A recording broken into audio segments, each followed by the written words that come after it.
Alô, amigos. Neste momento, nos reunimos mais uma vez, dando boas-vindas a todos a mais um encontro, nesse propósito maravilhoso de estudarmos juntos a psicologia espírita oferecida por Joana de Ângeles. Lembrando a todos, né, que estamos estudando aqui o Ser Consciente, dando continuidade hoje ao capítulo 4, Fator de Desintegração da Personalidade. Semana passada a gente viu a autocompaixão e a queixas, e hoje vamos ver o comportamentos exóticos. E conosco está aqui, né, as nossas companheiras de trabalho, Adriana e Cláudia, que vão cooperar conosco nesse trabalho maravilhoso de pensarmos um pouquinho esse item final do capítulo 4. Bem-vindas, então, Cláudia, Adriana. Já vamos movimentar aqui o nosso estudo, como é que foi a leitura desse item, alguma questão que já queira iniciar para poder trabalhar esse tema tão importante, né? E que hoje, cada vez mais, as pessoas estão buscando comportamentos exóticos, né? Parece que tem essa necessidade de agredir, de expandir, né? Como uma forma compensatória também, né? E se diferenciar no desespero, talvez, de ser alguém. Como é que isso vê esse item aqui que a Vitória nos coloca? Olá, é uma alegria muito grande estarmos aqui para mais um capítulo tão importante, porque, veja, na ordem da sequência que ela escreve, então ela começa o ser consciente falando dessa quarta força da psicologia, aí ela fala do ser e pessoa, define o que é ser e a pessoa, aí ela traz os problemas, e aí logo em seguida ela coloca esses fatores de desintegração da personalidade, que é interessante a gente pensar nessa sequência que ela usa. E ela vai trazer que existem três grandes fatores que vão levando essa personalidade a ir se desintegrando, se desagregando, para que dificultam a construção desse ser consciente. Então, aí a gente viu, né, na semana passada, a questão da autocompaixão e das queixas, e agora uma coisa muito interessante, que é esse comportamento exótico, que, como ela já colocou, né, a pessoa começa lentamente aquela queixa, aquela autocompaixão, ai, coitadinho de mim, e aí ele vai aumentando, fixando-se na queixa, até chegar na construção desse comportamento exótico, que nesse capítulo ela vai mostrando assim, passo a passo, como isso vai acontecendo, e o quanto isso vai desorganizando o ser, porque o pensamento é um tipo de matéria, né? Pensamento é matéria. Então, quando essa mente se fixa a emoções, sensações, ocorrências desagradáveis, numa postura vitimista, numa postura de coitado, e aí isso vai se fixando, né? Ela começa dizendo a dependência psicológica do morbo da queixa, ou seja, dessa patologia que é a queixa, e aí ela fala que são indivíduos extremamente inseguros e instáveis emocionalmente, né? E aqui ela coloca uma coisa, eu acho que é isso que eu gostaria de começar, né, Gelson? Uhum. Ela diz que leva a estados perturbadores que poderiam ser evitados, né? Eu acho que aqui é a grande questão de todo esse capítulo, que nós, como herdeiros de nós mesmos e construtores e atores da nossa própria história, vamos construindo coisas que poderiam ser evitadas, e aí entra o Evangelho segundo o Espiritismo, capítulo 5, causas atuais das aflições, né, Cláudia? O que você achou dessa construção toda aí da Joana? Eu achei muito bom, Adriana, você ter resgatado tudo isso, fazer esse encadeamento, né? Porque o nosso cérebro vai funcionando assim, ele vai acumulando conhecimentos, vai revisando conhecimentos, né?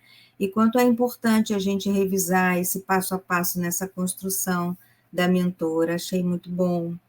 E eu queria, assim, já que você trouxe, assim, esse morbo da queixa, né, que traduz-se em insegurança e instabilidade emocional, eu fui lá nas partezinhas anteriores, né, e eu vi que ela coloca a autocompaixão neurótica também como uma pessoa portadora de insegurança e de complexo de inferioridade, e ela coloca a queixa, que também é uma forma de refletir a insegurança e a perturbação. Então, eu fiquei pensando, gente, como essa insegurança, não é? Como essa afetação, né, provocada pela insegurança, pela carência, pela instabilidade emocional, pela infantilidade ainda psicológica e emocional também, vai promovendo esse solo arenoso, né, onde a pessoa não pode ainda se estabelecer na sua plenitude, não consegue ainda se colocar de uma forma assertiva, não consegue também dialogar com seus próprios pensamentos, né, para que ele possa, dialogando com essas questões internas, ele possa ir se reconhecendo e caminhando de uma forma mais segura, né, na vida e nos embates da vida. E ela fala isso também um pouco antes, né? Como os embates da vida não são enfrentados de forma adequada. E aí vem esse morbo da queixa que você bem introduziu, não é, Adriana? Esse morbo, essa enfermidade, essa doença que vai minando, minando, minando, a ponto, então, de trazer, nesse alto grau, esses comportamentos excêntricos, que são uma maneira de se colocar no mundo de uma forma escondendo-se a sua realidade interna, né?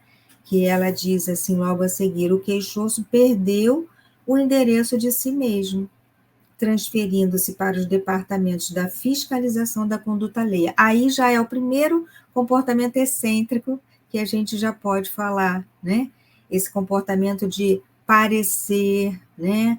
Parecer ser integral, pleno, correto, ético, perfeito, né? E ninguém que está nesse mundo aqui é perfeito, né, gente? Vamos combinar que essa pessoa está totalmente à parte. É interessante que, na semana passada, né, com a Guadalupe e a Marussa, a gente trabalhou realmente esse tema, né, da comiseração, dessa autopiedade, né, negativa e da queixa. E aí é onde a gente sinalou que essa queixa ela é movida por uma vontade, né? Então, realmente, isso que a Adriana coloca ali, que pode ser evitado, né? Que a benfeitora finaliza, né? Isso era uma coisa que podia evitar. Se podia evitar e não foi evitado, é porque, no fundo, há um interesse, né? Há um interesse de se queixar, de chamar atenção. Então, eu não quis trazer isso semana passada, porque o foco era mais nesse item, junto a essa insegurança aí, né? Essa baixa autoestima, essa natureza desqualificada que a pessoa tem, que vai, de uma certa maneira, então, ser um dos elementos que geradores da autocomiseração e da queixa, mas isso só não justifica, né? Tem tanta gente que é inseguro e não é queixoso, né? Tem gente que tem uma baixa autoestima e não é queixoso. Então, acho que tem um componente importante para que essa queixa possa realmente ganhar lugar e se tornar uma síndrome, né? De uma pessoa que funciona pela queixa, que é uma insatisfação muito grande, e isso que se falaram, né? Existe uma necessidade de chamar atenção. Por trás dessa queixa, não é só uma pessoa insegura, mas é uma pessoa que quer impor aos outros a si mesmo, né? Então, há um orgulho, um egoísmo, um certo narcisismo de dizer assim, eu quero ser escutado, eu quero impor meu drama, eu quero reconhecimento. Então, essa necessidade de aparecer, né? de querer ser o centro das atenções, está presente tanto na queixa como na autopiedade, e que vai justamente gerar esse comportamento exótico. Como a Cláudia falou, se a gente vai acumulando coisas como aprendizado, a gente vai acumulando coisas que vão tornando a gente mais neurótico cada vez mais também, tanto positivamente como negativamente. A gente vai acumulando fatores E esses são os fatores que desintegram a personalidade e vão exacerbando o comportamento de uma certa maneira, né? E é interessante que a gente vê paulatinamente essa construção, né? Que dessa necessidade infantil de aparecer, de ser visto, de ser olhado, de ser cuidado, de ser amado, ele primeiro se coloca como uma vítima. Coitadinho de mim, eu sofro, eu sou aquele que, né, que necessito de colo, que necessito de amor, enfim. Ou, aí ela coloca outra possibilidade. Ou então eu sou aquele que tem uma conduta inatacável. Então, ou eu sou o ó do Borogodó, ou eu sou o coitadinho. Então, aí a gente já vê mesmo um perfil, né? Mais ou menos os que têm um complexo de inferioridade vão fazer o contrário, vão se colocar como aquele com uma conduta inatacável para ele não ser atingido no ponto frágil dele, que é a fragilidade. Aquele que tem todo um complexo de superioridade, na maioria das vezes, se coloca como coitadinho, porque dessa forma, um dia eu li num livro, eu achei muito legal, um livro junguiano explicando o complexo de superioridade, que mais ou menos era assim, né? Eu sofro tanto quanto Jesus na cruz, portanto, eu sou o próprio Jesus que tenho que ser cultuado. Então, veja como é a superioridade, né? Então, O jogo, né, Adriana? esse colocar-se como vítima tem todo um recurso inconsciente de ser amado, de ser olhado. E com isso, como ele se coloca como inatacável, ele vai fixar-se no erro do outro. Por isso que ele perde o endereço de si mesmo, porque aí ele se fixa, eu sou todo bonzinho, mas veja você faz isso, você faz aquilo, aí ele enumera uma série de coisas, e com essa fixação no erro do outro, e como ele é o todo-poderoso, ou seja, ele já não sabe mais quem é, ele perde o endereço de si mesmo, e aí ele vai modificando esse comportamento e vai cultivando estes exotismos, né, conforme Joana coloca, que seria esses comportamentos excêntricos de uma pessoa assim que, para chamar atenção, vai se colocando e construindo, né, todo esse quadro mórbido aí de uma patologia que pode ir desagregando a ponto de chegar, sim, a uma psicose. Né? Veja que coisa grave, que coisa difícil e perigosa. É interessante esse jogo, né? Porque a pessoa, ao mesmo tempo que ela diz, tudo poderia dar certo se não fosse o mundo e os outros, né? Então, o problema é dos outros, mas no fundo eu quero realmente ser olhado, né? E tanto nesse que mostra uma superioridade para esconder o sentimento de inferioridade, como aquele que acentua a inferioridade, como diz a Adriana, para poder valorizar e se sentir superior no centro das atenções do mundo. Mas os dois estão nesse jogo, né? Porque as polaridades elas se encontram aí nessa dinâmica psicológica, né? Vai fazer esse jogo justamente para poder, né? Não importa o que fale de mim, mas que falem de mim, né? Ou não importa o que acontece, o mundo está errado, né? Porque eu sou bom. Ou seja, os dois estão no centro do processo, achando a cerejinha do bolo, né? E eu fico pensando nesse ego, né, que fica totalmente inflado aí, nessa situação especialíssima, né, de que ele é o especial, tanto porque ele sofre, quanto ele é o perfeito, né. E ela diz assim, que essa simples fixação do erro, e apenas do erro, ou seja, sem reflexão nenhuma, não é? Sem aquele reflexo, né, aquele espelhamento de só eu sou assim, o mundo é assim, né? Enfim, é só essa fixação do erro e apenas dele vai modificando o comportamento, né? Porque é isso que vocês já trouxeram, né? Essa questão da vontade, né? Uma vontade que não é ativa, não é atuante, uma vontade debilitada, né? Uma vontade desviada, né? Numa ética própria, né? Que é a ética do comezinho, né? Da autocompaixão, da inferioridade, enfim, essa ética modificada, essa visão modificada vai modificando o comportamento. E aí, de fato, ele vai entrando num pensamento, numa imagem, numa autoimagem completamente distorcida desse mundo, né? E como Joana falou, ele cada vez vai perdendo mais esse endereço de si mesmo. Por quê? Porque é um ego que vai tomando posse de tudo, né? E vai cada vez mais se desconectando dessa essência sélfica, onde a gente vai fazendo esse contraponto, não é?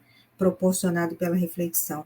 E aí sim o comportamento viciado, né? E aí vai se entrando numa viciação de comportamento que vai retroalimentando essa imagem, essa autoimagem, né? A imagem de que o mundo é cruel, o mundo é injusto, né?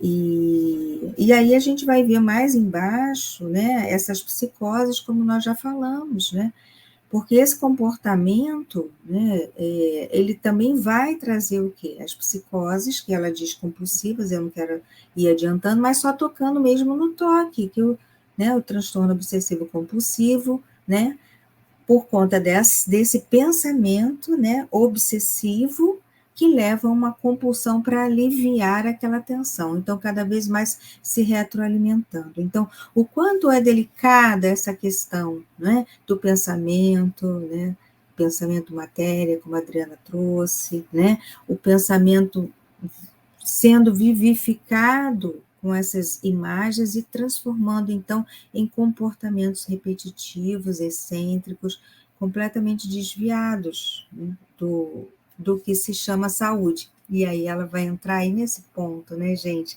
que é o que é saúde e o que é doença, né? E é interessante esse corte, né, Cláudia? Bem, a forma dela escrever, ela vem descrevendo todo esse quadro patológico, e aí ela vai dizer que saúde é esse estado de bom humor com que se tolera excentricidades do outro, né? Ou seja, todos nós, né, de perto ninguém é normal. Portanto, todos nós temos os nossos comportamentos meio estranhos, né? Mas saúde é você conseguir lidar com essa diferença, olhar para essa excentricidade e os seus erros também do outro, sem ficar preso. Então, o problema ali é a fixação no erro. Né? De novo, frequência, intensidade, duração. Quando eu me fixo num ponto, aí é o patológico, porque a importância é esse bom humor, né? Então eu posso transitar, no momento eu estou mais sisudo, daqui a pouco eu estou mais alegre, daqui a pouco eu estou mais excêntrico, mas eu tenho essa flexibilidade, e esse ego pode ter essa flexibilidade de transitar isso. E ter essa harmonia, né? Então, aqui ela vai dizer que o homem saudável sobressai pela harmonia e otimismo em todas as situações, mantendo-se equilibrado, sem azedume, perturbadores, né? Diante das manifestações da vida e sem ter esses comportamentos aqui, essas manifestações anômalas, né? Exóticas, estranhas. Então, aqui é o que ela vai começando a fazer esse parâmetro entre o patológico e o considerado normal, porque normal mesmo não existe, né? Não existe a normalidade, graças a Deus. Mas é interessante a questão de poder rir, né, de nós mesmos, né? Eu acho que essa ideia aqui que ela fala do bom humor como um fator, né? O bom humor é um fator que sinaliza, né, saúde. Né? A gente sabe que tem várias pesquisas sobre humor, no sistema que fortalece o sistema imunológico, que tem a ver com estar relaxado, que tem a ver com a capacidade empática também, tem a ver com a questão de poder, de uma certa maneira, saber lidar com o estresse, com as dificuldades, né? Tu rir, né? Né? E aí me lembra uma frase do Schopenhauer, né? Que o humor é o que existe de divino no ser humano. Né? Então, aliás, a frase é: o humor é a única qualidade divina no ser humano. Né?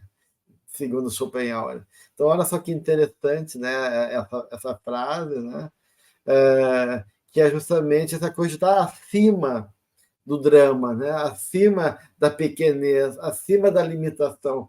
E a Joana, então, sublinha isso. Né? Saúde, em realidade, é estado de bom humor. Né? Ou seja, tolerância e estar inalterável frente às situações que nos acontecem.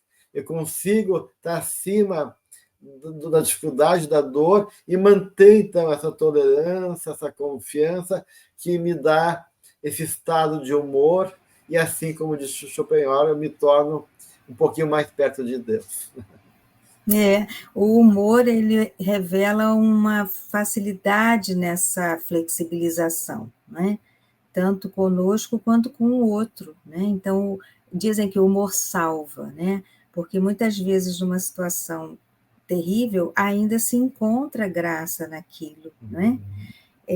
E aí ela diz assim, com inalterável tolerância pelas excentricidades, ou seja, o humor, ao mesmo tempo que é uma característica de quem é flexível, menos neurótico, não é? Ele oferece, ela diz que a saúde coloca esse estado de inalterável tolerância, ou seja, vamos ser flexíveis, mas também não vamos modificar essa tolerância com o outro, vamos manter um padrão, não é? Como você trouxe, né? Acima do drama, né? Então, esse exercício de despersonalizar também é um exercício importante. O outro, muitas vezes, ele é um sintoma que se apresenta e não é propriamente o outro, né? Então, esses exercícios todos que a gente vai fazendo para que a gente não se altere, né?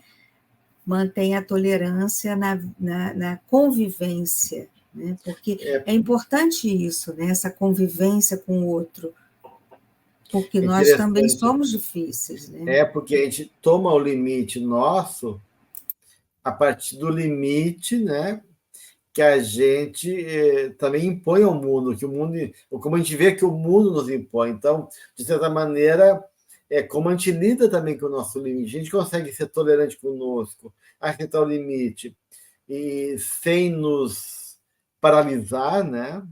Eu posso, de uma certa maneira, lidar com o limite do outro e manter esse humor, aceitando a vida, aceitando a realidade e aceitando também as condições do outro, mesmo que elas sejam, como a própria Jona falou, excêntricas, né? Estranhas, né? Mas, né, cada um está na sua faixa de consciência. Então, se por um lado a saúde é essa harmonia, a doença, então, é a inarmonia, ela diz. É caracterizada pela inarmonia em qualquer área da pessoa humana, gerando os distúrbios catalogados nos diferentes departamentos do corpo, da mente e da emoção. Aí entra o pensamento, a vontade, a fixação numa ideia, uma ideia única, a monoideia, essa nossa vibração, né? Aí entra a raiva, os sentimentos todos. Então, eu vou estando nessa falta de harmonia, eu me desarmonizo e aí eu vou construindo uma patologia nesse corpo. Essa mente que já é portadora desse pensamento, ela instala no corpo uma patologia e na emoção. Então, o distúrbio, ele é formado com essa fórmula mágica, né? Que não é nos dada, mas a gente busca sozinho, né? Por livre-arbítrio, nossa dificuldade que temos de lidar com a nossa liberdade, a liberdade de pensar, a liberdade de sentir e a liberdade de ficar preso em questões. Eu sempre penso, né? Quando eu estou pensei agora numa questão, daqui a pouco de novo, falo, opa, o que está acontecendo? Por que é que eu estou de novo nessa ideia? Então, eu vou tentar sair dessa sintonia. Então, veja como a série psicológica, ela nos convida diariamente a essa mudança. Ela traz para a vida da gente estes alertas, né? E aqui, nesse próximo parágrafo, no 8º, ela sintetiza tudo. Eu acho que tanto os 3 capítulos, né, da queixa, os 3 capítulos, autocompaixão, ela sintetiza aqui. Então, ela diz assim, ó, a insegurança, a frustração, os complexos de inferioridade perturbando o equilíbrio psicológico, transferem-se para as reações nervosas, manifestando em equilíbrio psicológico, transferem-se para as manifestando-se em contrações musculares, fixações, repetições de gestos, palavras e condutas alienadoras que degeneram nas psicoses compulsivas específicas, cada vez mais constritoras, em curso para o desajuste total. Então, veja, essa insegurança, a frustração, o meu complexo de inferioridade vai sendo plasmado e somatizado como reações nervosas. Aí começa o piscar, né? Aqueles comportamentos com contrações musculares, gestos e atitudes repetitivas, eu vou repetindo palavras, eu vou repetindo atos e gestos, até que isso vai se tornando compulsivo. E aí ele vai me desorganizando, porque a gente vai se fixando e já perdemos o nosso endereço de nós mesmos, aí é fácil essa desagregação da personalidade, né? Então, para mim, esse parágrafo ele sintetiza todo esse 4º capítulo nessa construção do como é a fórmula para fazer tudo isso.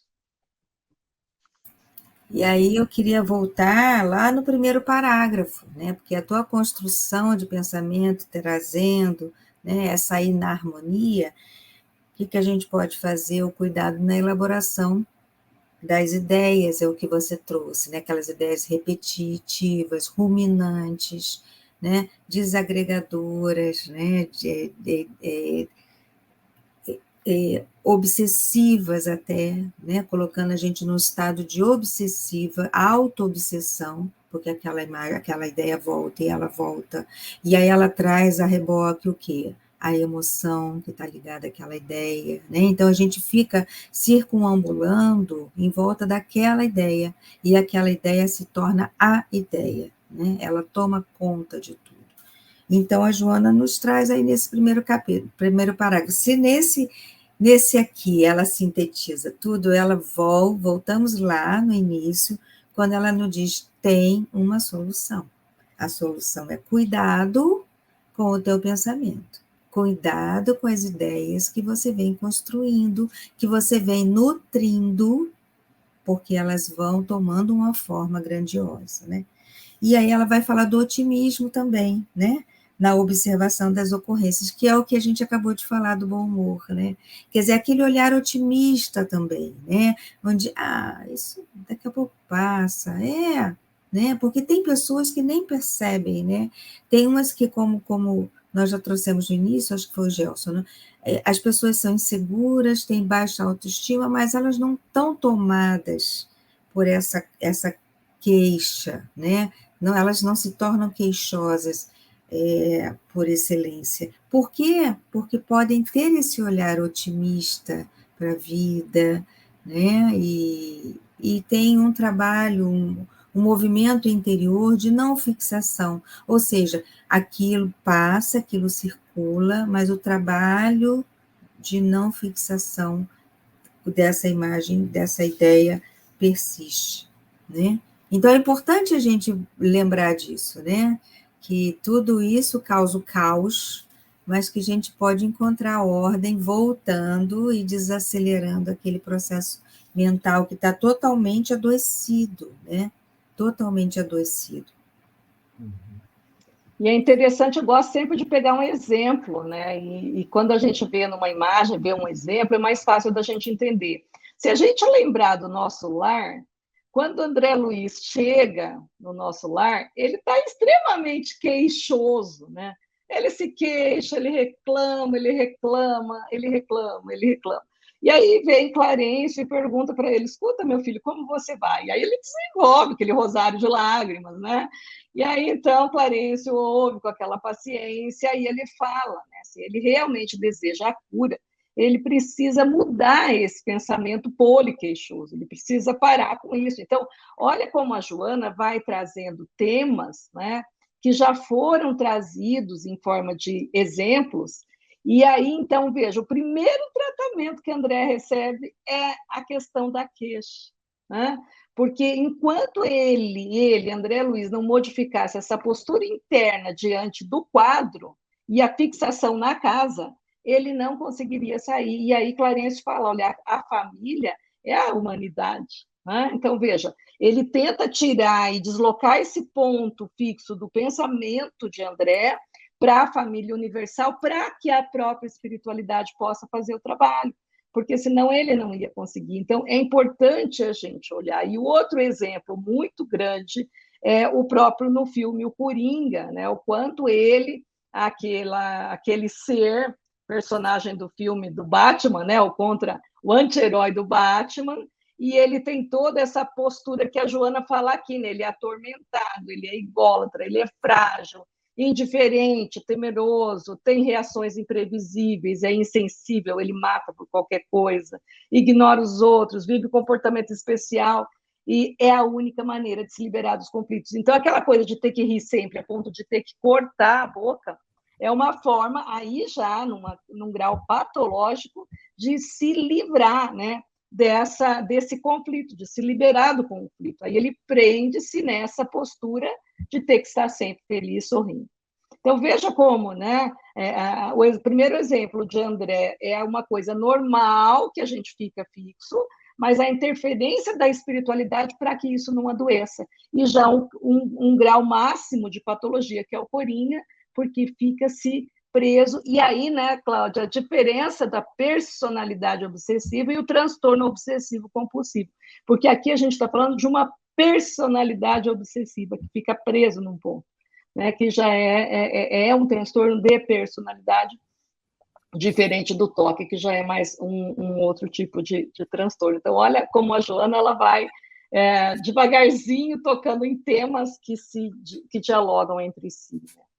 Agora, é bem interessante que esses processos todos estão falando, né, que, em especial que a Cláudia colocou, né, da saída, né, que a gente possa encontrar pelo otimismo e outros fatores, como a gente ainda opta, né, a grande maioria, como é difícil, né,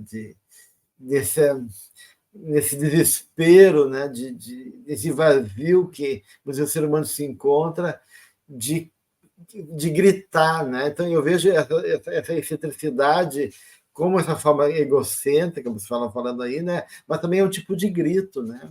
De desespero da pessoa que não se sente amada e escutada. Então, ela tem que gritar para o mundo. Então, ser excêntrico é dizer assim, eu tenho que aparecer mais do que os outros, eu tenho que chamar a atenção mais do que todo mundo, porque, no fundo, eu me sinto desamparado, frágil, inseguro e não amado. Só que daí, em vez de ele conquistar esse amor, né, ele acaba justamente, né, fazendo esse movimento de agredir, né, ou o movimento contrário. Ele acaba sendo, às vezes, até rechaçado por esse cumprimento excêntrico. Né? E para ele poder, para ele suportar a rejeição, ele faz uma defesa egóica. Não, eu não preciso do mundo. Eu sou mais eu, azar do mundo. E aí ele entra cada vez mais, né, num processo que parece uma forma de se aceitar, mas, no fundo, não é uma forma de se aceitar, no fundo tem uma incapacidade de se aceitar como ele é, como a Joana coloca aqui. A exibição, o ser excêntrico, né, tem, no fundo, uma forma de revolta, de mágoa com o mundo, porque o mundo não acolheu ele, então ele realmente tem uma raiva embutida, né? Uma forma agressiva de responder, assim como o queixoso, né? Que está lá e agride o mundo, o problema é o mundo que é ruim, o mundo que não me compreende, o mundo que é atrapalhado, o mundo que é violento, e eu vou me queixando do mundo, e aí, de uma certa maneira, chega um momento que eu estou tão insuportavelmente sustentando uma história que eu entro num processo de desarticular a minha harmonia a ponto de ter uma resposta compensatória. E aí eu começo a agir, né, no mundo, combatendo esse mundo, ou agredindo esse mundo, ou obrigando esse mundo a me engolir. Agora você tem que me engolir do meu jeito e azar do mundo. É muito difícil, tem duas coisas que eu gostaria de ponderar, né? Nesse parágrafo anterior que a Adriana leu, eu fiquei pensando muito sobre essas reações nervosas, né? Que o indivíduo começa a manifestar. E fiquei pensando também numa reatividade, que é como você trouxe, né, Gelson? O indivíduo vai se tornando tão reativo ao mundo, às ideias externas, né, ao que é diferente dele, né, a quem pensa diferente, a forma como ele se construiu, né, a forma como ele se acha, julga que é o correto, e ele vai, então, sendo reativo. Quantas essas pessoas também são muito reativas, né? E elas se colocam nesse lugar excêntrico justamente para tamponar esse lugar de fragilidade, de carência, né? De falta de que o vejam com olhos mais compassivos, né? Porque, no fundo, a gente pensa também no narcisista, que é uma forma, essa excentricidade é uma forma de se mostrar, né? Porque o narcísico, ele é algo que ele ainda não se viu, né? E aí ele também é perverso, né? Então, tem muito desse comportamento narcisista aí, de desejar esse lugar especialíssimo. E quando a Adriana trouxe essa parte do nosso lar, eu também me lembrei também do nosso lar, quando ele encontra a mãe dele, né? E quando André Luiz encontra a mãe, ao invés dele aproveitar aquele momento, que ele faz umas lamúrias, queixas, como eu sofri e tal. Então, assim, eu fiquei pensando como o queixoso realmente nos afasta dele, né? Como ele vai criando uma aura adoecida em volta dele, que faz com que a gente, nesse mecanismo de proteção, a gente se afaste dele. Então, se o movimento dele é conquistar, ele está às avessas, completamente às avessas, né? E a mãe de André Luiz começa a entrar naquela tristeza, né? Se contaminar pela tristeza que ele traz. Ela, filho, né? Vamos aproveitar esse momento especial. Então, o quanto essa pessoa ela vai vivendo solitária, né?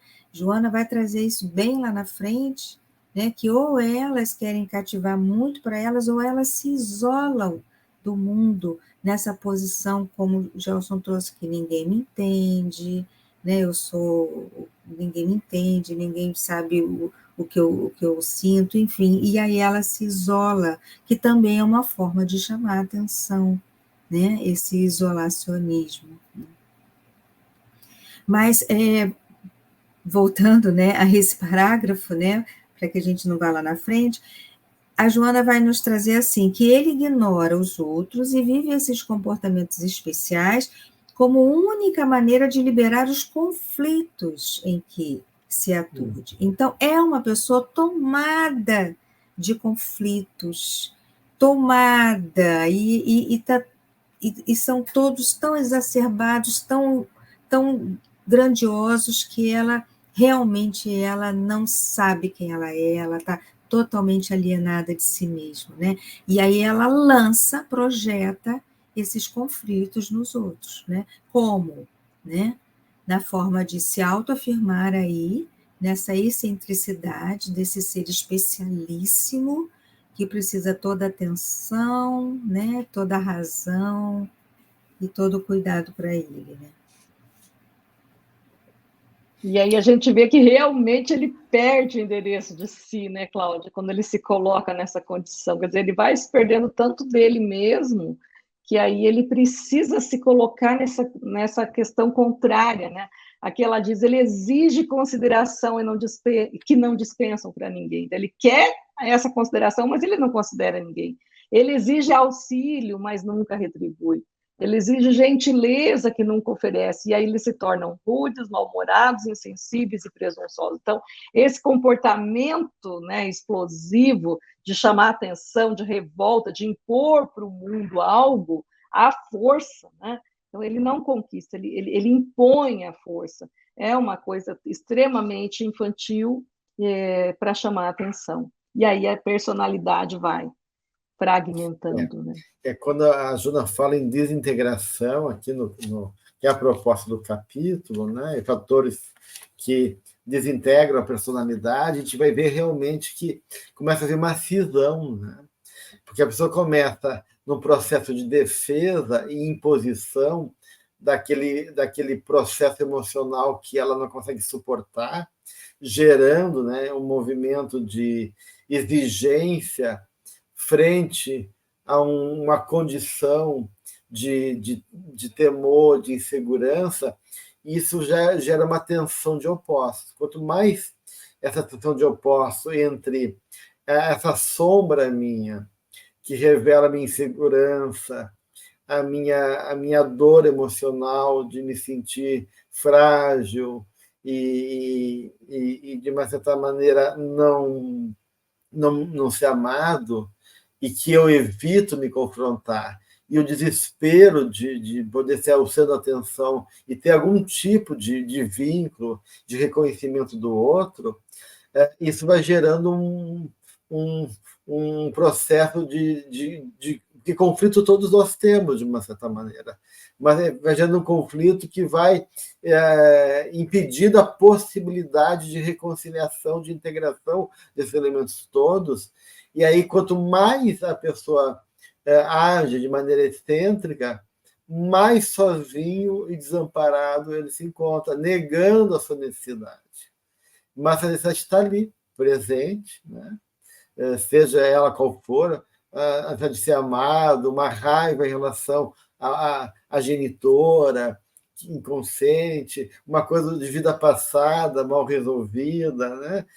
E essa desarmonia é tanta que aquilo que a Cláudia citou, né? Isso vai tendo processos fisiológicos, né? De reações, e essa reatividade emocional vai entrando num processo cada vez mais profundo que pode colapsar o indivíduo, né? A ponto de poder gerar até uma psicose, aqui, como a benfeitora nos coloca, né? Um tipo de alienação mental, né? Terrível, onde a pessoa funciona como uma persona, né? Uma máscara, uma imagem desesperada que ela se agarra como forma de se autoafirmar e encontrar seu lugar no mundo. Mas internamente o que tem ali é dor, desamparo, frieza, muitas vezes desamor, entre outras coisas. E aqui ela vai dizendo que essa é uma fase adiantada do comportamento exótico que exige mais acentuada terapia de profundidade. Então, aí é necessário mesmo buscar uma ajuda realmente especializada, muitas vezes até uma medicação para reorganizar essa pessoa, né? Então, ajuda a psiquiatria, a psicologia trabalhando juntas aí, a casa espírita podendo trazer a terapia espírita, né, do passe, da bioenergética, dessa questão da água fluidificada, para que essa pessoa possa, devagarzinho, podendo, então, recompor a sua psique, né, que está se deteriorando. Mas aí a gente precisa do desejo, né?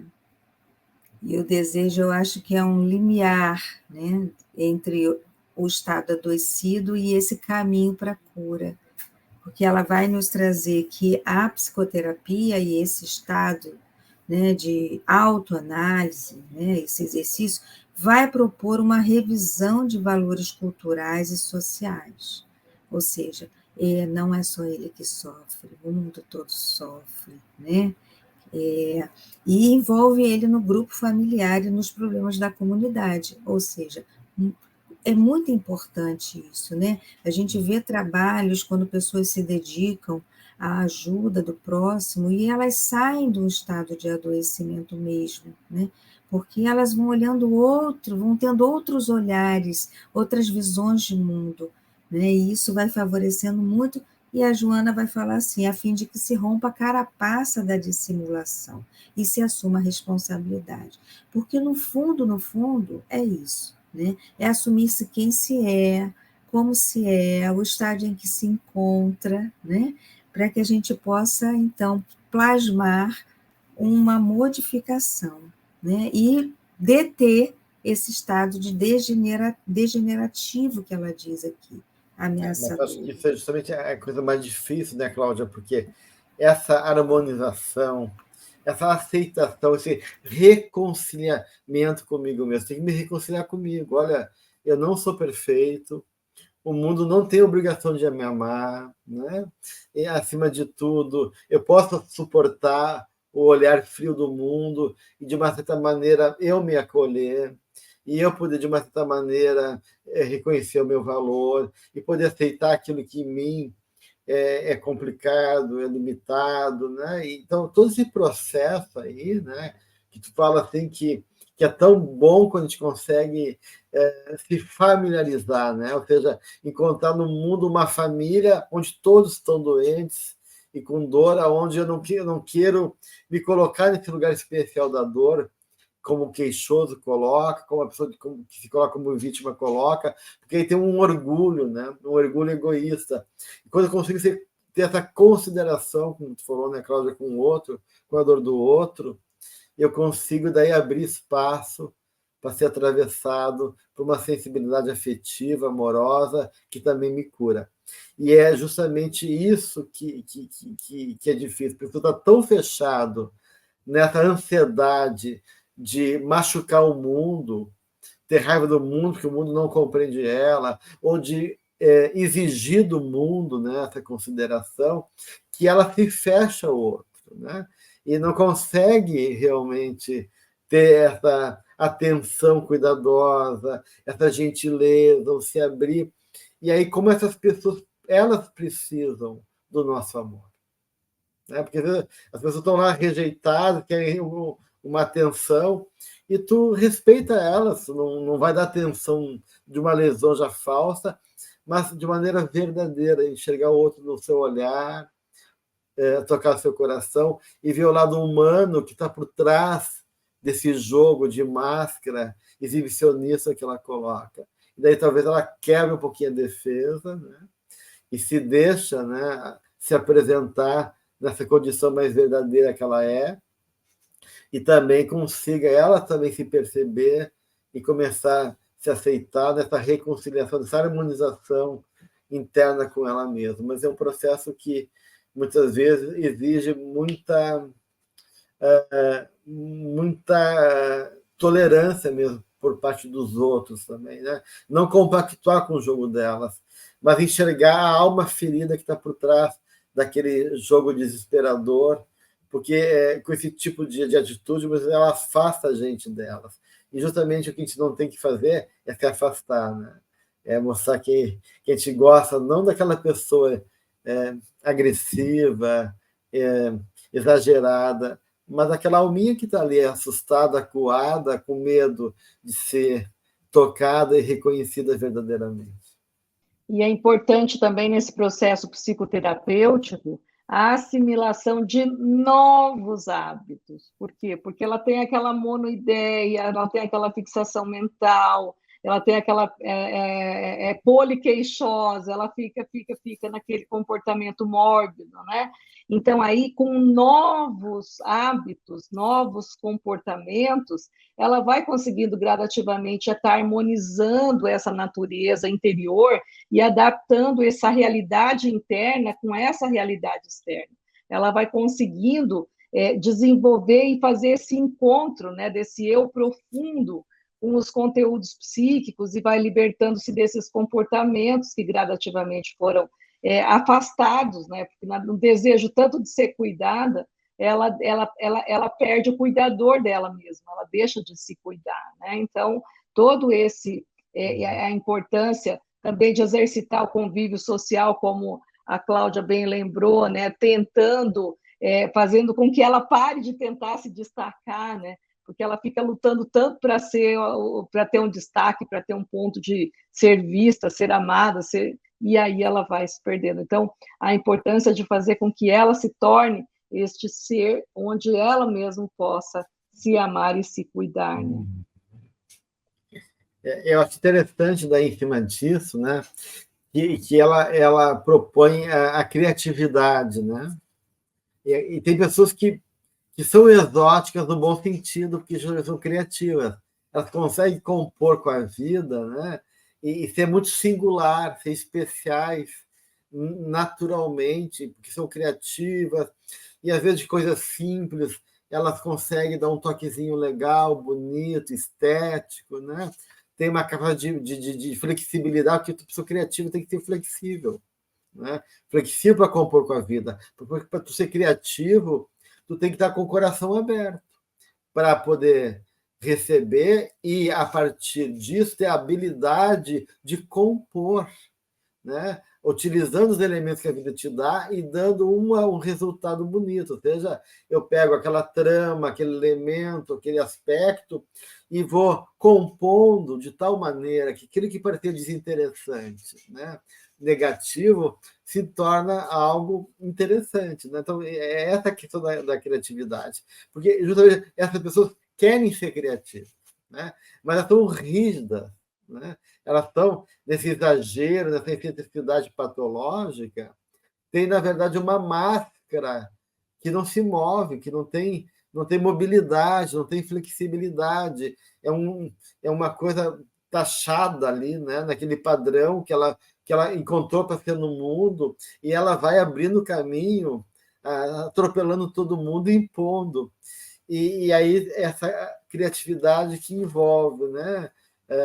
Essa atitude de equilíbrio, de abertura, de cooperação, de suavidade, de participação e assim por diante, que é justamente o que falta para essas pessoas. Então, e elas acreditam que são criativas, que é o problema, né?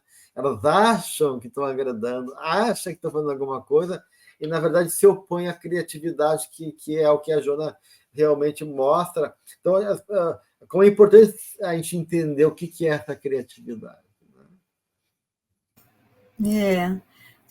Tem duas coisas que eu fiquei pensando, né? Uma nesses comportamentos excêntricos, quando ela diz assim que a intenção é chocar, né?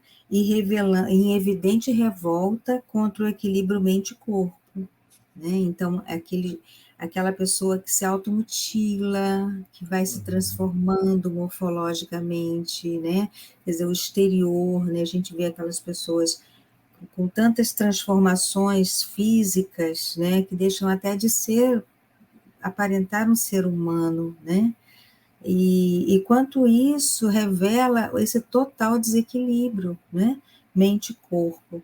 E aí ela diz aqui quase chegando perto desse parágrafo de criatividade que você fala, ela diz que a psicoterapia, né, quando houver o desejo de se colocar, né, nesse trabalho, vai promover o quê? Esse empenho em harmonizar a sua natureza interior com a sua realidade exterior, né?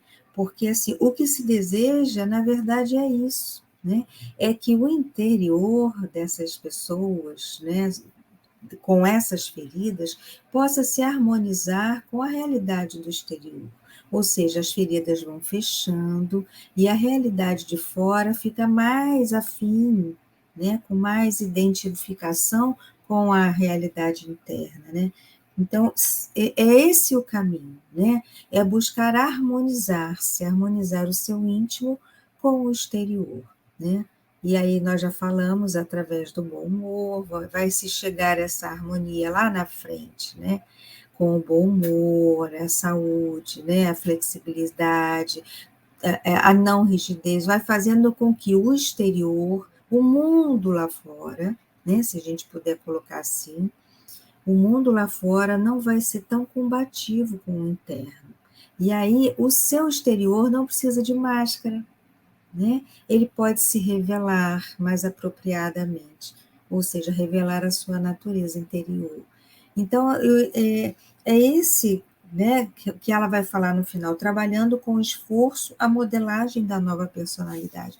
É essa nova personalidade que deseja nascer, né? Mas para isso é necessário olhar todos esses conflitos, né, intensos, que se revelam de uma forma tão agressiva, combatente, né, grotesca, selvagem, né, dominadora, que é muito complicado, né? A convivência com pessoas assim, mesmo que tenha-se muito amor, né? A gente fala que o amor cura tudo, mas é muito difícil conviver com o narcisista, com essas pessoas assim. Porque o discurso dela é de serem assim, livres de se libertar, mas no fundo elas estão presas e aprisionam os outros nela.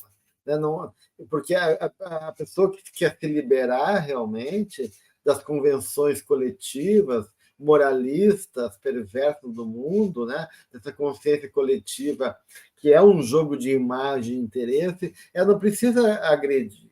Ela não precisa se destacar dessa maneira como para se autoafirmar. Né? A Joana fala, é uma atitude ética, né? De tranquilidade. Eu sou por inteiro. E se eu sou e me aceito, eu estou liberado do mundo, do jogo do mundo. Eu não preciso gritar, eu não preciso ofender, eu não preciso combater. Né? Eu sou naturalmente. Né? E aí está essa harmonia, esse encontro, né, que a Joana falou, com o eu profundo, né, com a minha essência, onde eu posso me expressar criativamente e de maneira positiva, sem ter que fazer esse jogo todo que é cansativo para a pessoa e que, em vez de libertar ela, é uma forma de aprisionamento dela com o mundo, porque no fundo ela quer, né, ela insiste em ser olhada. E aqui ela vai estar dizendo que o homem e a mulher saudáveis têm um comportamento ético, sem pressão, e tornam-se comuns sem vulgarizar-se. E me lembrou muito quando Jung coloca, né, que no fim da vida ele vai se tornando muito simples. E aí ele constrói a casa, ele tira a luz elétrica, ele coloca a luz, né, a querosene, ele coloca, tira a água encanada e coloca a água do poço, ele começa a tirar, e ele diz como é difícil ser simples, né? Então, essa atitude ética, essa atitude responsável, essa atitude que não pressiona para que ele possa ser aceito, ele simplesmente é, né, que o Gels coloca, né? Então, ele não precisa mais dessa persona impondo algo, ele simplesmente é, e ele é comum, né? Ele vai se tornando comum no sentido de que ele vai passando despercebido, ele não precisa chamar atenção e impor que seja visto e respeitado como ele é. Né? Exatamente. Comum quer dizer que ele não precisa fazer esse jogo, né? Ele pode ser ele mesmo, e então ele é especial em si mesmo. Então, não é comum no sentido de ser medíocre, de ser algo desvalorizado, é comum no sentido de que eu não preciso entrar nesse jogo de querer aparecer para o mundo, né? Eu posso ser comum, mas especial em mim mesmo, né? E assim tá inteiro e verdadeiramente presente na vida. É bem interessante esse item, né? Todo o capítulo, na verdade, ele é muito rico. Vale a pena reler e refletir com atenção. Às vezes a gente precisa de mais uma leitura para poder degustar, assimilar, ter insight, né? Que tem muita informação em cada parágrafo, umas frases bastante profunda, e que se a gente lê de maneira rápida, a gente não consegue assimilar, né, e tomar consciência da riqueza que é o conteúdo que a Benfeitora nos traz aqui nesse capítulo. Muito bem, estamos chegando ao fim de mais um encontro. Não sei se ainda se querem trazer algum elemento para finalizar. Eu queria, então, em forma de síntese, né, que a gente pensasse na ideia de Joana, que a mente, ela acionada pela vontade, ela toma dois caminhos. Ou ela se torna o cárcere sombrio dela mesma, ou ela traz as asas de libertação. Essa, então, é a nossa escolha, e a liberdade vai se tornando cada vez, né, o livre-arbítrio é cada vez mais difícil da gente pensar que a gente realmente é livre para escolher, né? Porque olha quantas coisas que nos levam às nossas escolhas, né? O quanto esse mundo interno muitas vezes se impõe e faz com que tomemos um ou outro caminho, ou um cárcere sombrio, achando que a gente é a vítima, mas na realidade nós como algozes de nós mesmos, né? Então, eu acho que seria isso que eu queria fechar esse capítulo. Essa colocação de Joana, né, que trabalhou na semana anterior, é muito profunda e essa vontade existe, mesmo que inconsciente. Às vezes não é o ego que está decidindo, mas o espírito sempre está decidindo de uma certa maneira. Muito bem, Cláudia, algum ponto mais que tu queira trazer? Eu fiquei com esse lado comum que você trouxe, né? E esse é o processo de individuação, né? A gente se tornar... somos como a humanidade, mas temos um lugar muito especial no nosso caminho particular. Né? Esse é o caminho árduo. Né? Sim. Brincando com a palavra, né? Sendo né? Em nós mesmos, né? Com nós mesmos. Comum, né? E comum, né? Muito bem, gente. Então, vamos entrar no capítulo 5 do Ser Consciente. Nosso convite de vocês nos acompanharem, né? Um prazer, uma alegria podermos estar aqui pensando, né, esse processo todo que Joana nos oferece. Agradecemos a todos aqui o convívio, nós aqui entre nós, vocês aí participando de uma certa maneira na vibração, né, na leitura, na reflexão, que é algo que engrandece a todos nós.